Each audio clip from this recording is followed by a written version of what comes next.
Friends చూడండి, GK వీధిలో భారీగా కురుస్తున్న వర్షం ఎలా కురుస్తుందో చూడండి. ఈ వర్షానికి ఒకవైపు చలిగా ఉందండి, మరోవైపు పంటకి చాలా అనుకూలంగా కురుస్తుంది అనుకోవచ్చు. ఒకవైపు చూడండి, ఎదురుకుండా కనిపిస్తుంది ఎంపీడీఓ ఆఫీస్ అండి.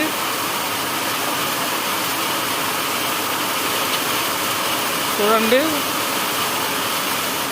పెద్ద కాలువలాగా వస్తుంది కదండి. చూస్తున్నారు కదండి, ఎదురుగుండా పెద్ద కాలువలా కనిపిస్తుంది కదా. ఇది చూడండి, బైక్కి సగానికి వచ్చిందండి నీరు, కొట్టుకుపోయే అవకాశాలు ఉన్నట్టు కనిపిస్తూ ఉందండి. అవతల వైపు వెళ్ళాలంటే చాలా భయంగా ఉందండి. బాగా పడుతుందండి వర్షం. చూస్తున్నారు కదా, ఎదురుగుండా కనిపించేది ఎంఆర్ఓ ఆఫీస్ అండి అది.